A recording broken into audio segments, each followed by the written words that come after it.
அனைவருக்கும் வணக்கம்.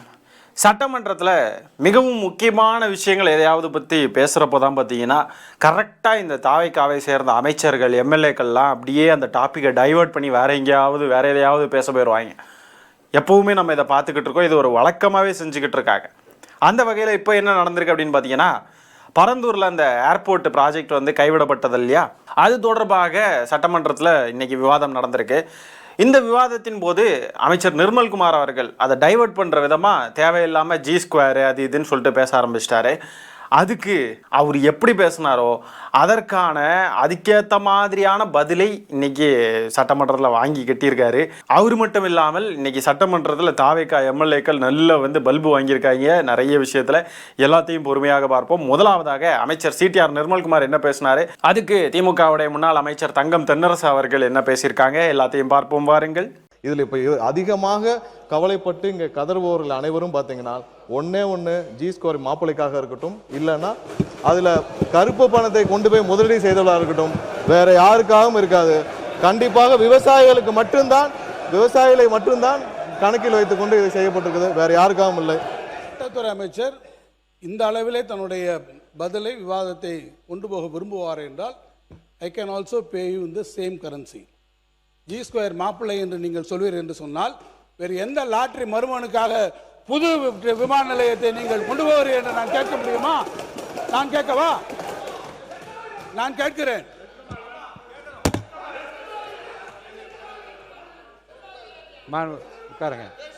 சபாநாயகருடைய ரியாக்ஷன், எந்த ஆக்ஷனும் எடுக்க முடியாத நிலைமையில இருக்கேன். ஏன்னா இவர் பேசுறதை அலோவ் பண்ணியாச்சு, அப்போ அவர் பேசுறதே அலோவ் பண்ணி தான் ஆகணும். இவங்களுக்கெல்லாம் பதிலடி இப்படி தான் கொடுக்கணும்.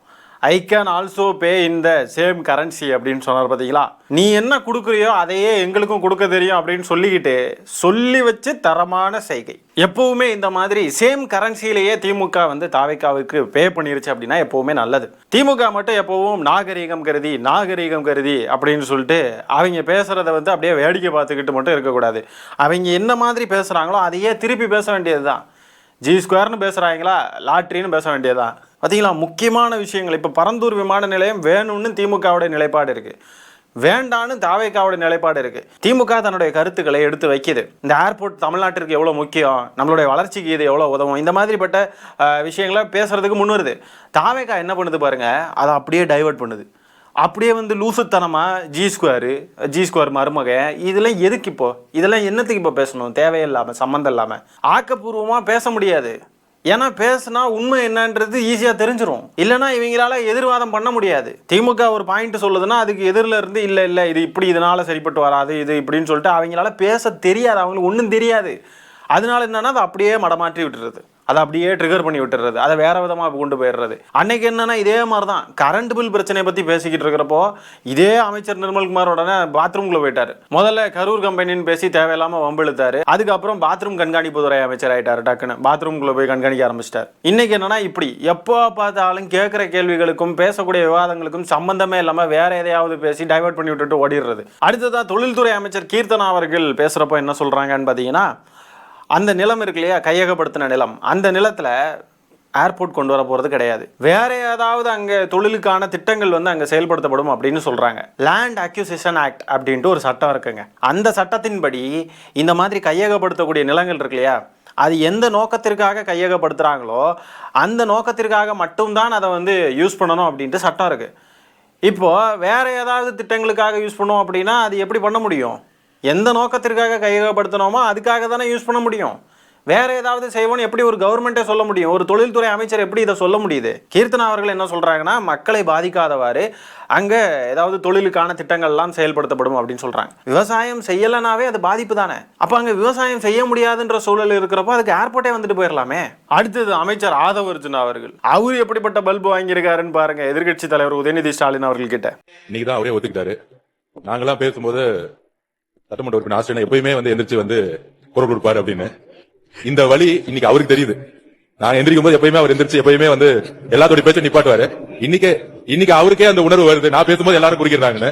இன்னுமேட்டு எதிர்கட்சி தலைவர் சொன்ன மாதிரி இன்னுமேட்டு அவர் இன்னொரு குறுக்கீடுகள் இல்லாமல் எதிர்காலத்தில் இருப்பாருங்கிறது பதிவாகும். எதிர்கட்சி தலைவர் அவர்கள் பேரவைத் தலைவர் இதுதான் நம்ம நேஷனல் சொன்னார்கள். நாங்க ஒரு கேள்வி கேட்டா அது திசை திருப்புற மாதிரி மடைமாற்ற மாதிரி இந்த அவை நடவடிக்கை எடுத்துட்டு போறீங்கன்னு இனிமேல் எங்களுடைய உறுப்பினர் திரு ஆசின் அவர்கள் அடிக்கடி குறுக்கிடுவார். அப்படிதான் இடையில குறுக்கிடுவான் அப்படின்னு டைரக்டாவே சொல்லிட்டார். இப்படியெல்லாம் அவமானப்படுறாங்க. எப்படிதான் இந்த சமூக வலைதளங்களில் களமாடக்கூடிய வெர்ச்சுவல் அபியூசர்ஸ் எப்படிதான் இதை வந்து புகழ்ந்து போற்றி போடுறானுங்கன்றது புரிய மாட்டேங்குது. வேற உலகத்துல வாழ்றானுங்க. இப்படி டக்குன்னு பதிலடி கொடுக்கறதுனால எதிரில் இவங்களால பேசவே முடியல. திருப்பி எந்திரிச்சு அவங்களால பதில் சொல்லவோ இல்லை கேள்விகளை கேட்கவோ முடியல. அப்படியே உட்கார்ந்துடுறாங்க. இதுக்கு தான் அவங்களுடைய வழியிலேயே அவங்கள அட்டாக் பண்ணணும். அவங்களுடைய கரன்சியை தான் அவங்களுக்கும் நம்மளும் பே பண்ணணும். இதுக்கு முன்னாடியெல்லாம் முதலமைச்சர் விஜய் அவர்கள் சட்டமன்றத்துக்கு வர்றப்போ நடுவில் கொஞ்சம் தூரத்துக்கு நடந்து போயிட்டு எல்லாருக்கும் வணக்கம் வச்சுட்டு திருப்பி போய் உட்காருவாப்ல. அந்த நேரம் எதிர்கட்சி தலைவர் உதயநிதி ஸ்டாலின் அவர்கள் எந்திரிச்சு வணக்கம்லாம் வைக்க மாட்டார். அவர் பாட்டுக்கு உட்கார்ந்துருப்பார். இந்த முறுக்கு அமைச்சர் இருக்கார் ரமேஷ்னு சொல்லிட்டு ஒருத்தர், அவரு எந்திரிச்சு ஒரே ஒரு நாள் பேசினாப்புல. இந்த மாதிரி எதிர்கட்சி தலைவர் உதயநிதி ஸ்டாலின் அவர்கள் எந்திரிச்சு மரியாதை கொடுக்க மாட்டேங்கிறார் அப்படின்னு சொல்லிட்டு சொன்னாப்புல அவையில். அதுக்கு சபாநாயகர் அவர்கள் அதுக்கான ரிப்ளையை கொடுத்துட்டாரு. அப்படிலாம் ஒன்றும் எதிர்கட்சி தலைவராக யாரும் எந்திரிச்சு மரியாதை செலுத்தணும் அப்படின்ட்டுலாம் அவசியம் கிடையாது, அது அவங்க தனிப்பட்ட விருப்பம் அப்படின்னு சொல்லிட்டாப்புல. அதிலிருந்து இப்பெல்லாம் முதலமைச்சர் சட்டமன்றத்துக்கு வரார் அப்படின்னா என்ன நடக்குதுன்னு மட்டும் சும்மா பாருங்களேன். எங்களுடைய திராவிட மாடல் ஆட்சி நாயகர் தளபதி அவர்கள் நடத்தி அதன் மூலமாக இந்தியாவை திரும்பி பார்க்கும் வகையிலே 631 புரிந்துணர்வு ஒப்பந்தங்கள் போட்டு 664,181 கோடி முதலீடுகளை அவர் பாட்டுக்கு வராரு. அவர் பாட்டுக்கு அவர் இருக்கிற இடத்துக்கு போய் உட்காந்துட்டார். அங்கே பார்க்குறவங்களுக்கு மட்டும் லைட்டாக வணக்கம் வச்சுட்டு போய் உட்காந்துட்டார். மரியாதை வேணும்னு கேட்டு அசிங்கப்படுத்தி விட்டுட்டாங்க. அமைச்சர் ரமேஷ் வந்து இதை பற்றியெல்லாம் கேட்காம இருந்திருந்தா கூட இப்போ வரைக்கும் நடுவில் போய் கண்டினியூ பண்ணிட்டு வந்திருப்பார் எல்லாருக்கும் வணக்கம் வச்சுக்கிட்டு. ஆனால் இப்போ பார்த்தீங்கன்னா நேராக வந்தோமா போய் உட்காந்துரும். நம்ம பாட்டுக்கு எதுக்கு நம்ம ஏதாவது கேட்டு நம்மளை அசிங்கப்படுத்துவாங்க, தேவையாயுது நமக்கு அப்படின்னு சொல்லிட்டு அவர் பாட்டுக்கு போய் உட்காந்துடுறாரு. எவ்வளோ அழகாக நடுவில் போய் ஊர்வலம்லாம் போய் எல்லாருக்கும் வணக்கம் வச்சுட்டு அதுக்கப்புறம் வந்து உட்கார்ந்தாப்புல. இப்போ நிலைமையை பாருங்க. ஒரு நிமிஷம் எங்களை தேர்தல் சமயத்தில் ஒரு கூட்டம் சொன்னாங்க, அணில் கூட்டம் என்று. அணில் கூட்டமா? What bro, it's very very wrong bro. நாங்க கரண்ட் ஒயரை கட் பண்ற அணில்கள் கிடையாதுங்க. கரண்ட் இயரவே திருத்தி எழுதின மாபெரும் வெற்றி கூட்டம். எங்களை அணில் கூட்டம்னு சொன்னவங்க எல்லாம் இன்னைக்கு எந்த மரபொந்துக்குள்ள இருக்காங்கன்னே தெரியல. எந்த மரபொந்துக்குள்ளும் இல்லை. அப்படியே கொஞ்சம் எட்டி பார்த்தீங்கன்னா அந்த பக்கத்தில் ஃப்ரண்ட்டில் உட்காந்துருப்பாப்புல. உங்கள் முதலமைச்சர் தான் சொன்னார், நாங்கள் தான் அணில்களாக வேலை பார்த்தோம் அப்படின்னு. அவரு தான் உங்களுக்கெல்லாம் அணில்ன்ற பேரை கொண்டு வந்தார். அவருக்கும் அணில்ன்ற பேர் அதனால தான் வந்துச்சு. அணில் கூட்டம்ன்ற பேரை வச்சதே அவர் தான். இவங்க என்னென்னா வெளியில் தேடிக்கிட்டு இருக்காங்க. சீக்கிரமாக ஸ்க்ரீன்லாம் போட்டுருவாங்க, நேராகவே பார்த்துக்கலாம் சொன்னது யாருன்றதை. எந்த மரபொந்துக்குள்ளேயும் தேட வேண்டாம், இப்படி கூட எட்டி பார்க்க வேண்டாம், அப்படியே நேராகவே பார்த்துடலாம். ஸ்க்ரீன்லாம் வந்துடும் சட்டமன்றத்தில் சீக்கிரம். அவங்க டயலாகை பாருங்கள். கரண்ட் ஒயரை கடிக்கிற அணில் கூட்டம் கிடையாது நாங்கள்லாம். கரண்ட் இயர் வரலாற்றையே மாற்றி எழுதுன வெற்றி அணில் கூட்டம். இன்னும் யாரா இந்த மாதிரி டயலாக்லாம் எழுதி கொடுக்கறது? சட்டமன்றத்தில் வந்து இப்படியெல்லாம் பேசிக்கிட்டு இருக்கிறதுனால தான் இன்னும் கேலி கிண்டல் பண்ணிக்கிட்டு இருக்காங்க எல்லாரும். தேவைப்படுறது மக்களுக்கு தேவையான விஷயங்களை பேசிக்கிட்டு இருந்தீங்கன்னா நல்லாயிருக்கும். யாராவது உருப்படியாக பேசுகிறாங்களா பாருங்கள். எப்போ பார்த்தாலும் சம்மந்தம் இல்லாமல் நாங்கள் யார் தெரியுமா, எங்கள் ஊர் தெரியுமா, எங்கள் பேர் தெரியுமா, எங்கள் வெற்றி தலைவர் யாருன்னு தெரியுமா, எங்கள் வெற்றி தலைவர் எப்படிப்பட்ட தெரியுமா, வருங்கால பிரதமரே, அவரை பாராட்டுறவங்களுக்கு சேவை வரி விதிச்சா அதுக்கு இந்தியாவுடைய கடனை அடைச்சிடலாம் எப்படின்லாம் பேசிக்கிட்டு இருந்தா கேலி கிண்டல் பண்ண தானே செய்வோம். இன்னொரு பக்கம் பாட்டு, கொடுத்ததெல்லாம் கொடுத்தா இவர் யாருக்காக கொடுத்தாருன்னு பாட்டு வேற. ஆகவே சட்டமன்றத்தில் இன்னைக்கு நடந்த கேலி கூத்தையெல்லாம் பார்த்துருப்போம். இந்த காணொலியில் நம்ம பேசியிருக்கிற விஷயங்களை பற்றி நீங்கள் என்ன நினைக்கிறீங்கன்ற உங்களுடைய கருத்துக்களை கமெண்ட்ஸில் பதிவு பண்ணுங்கள்.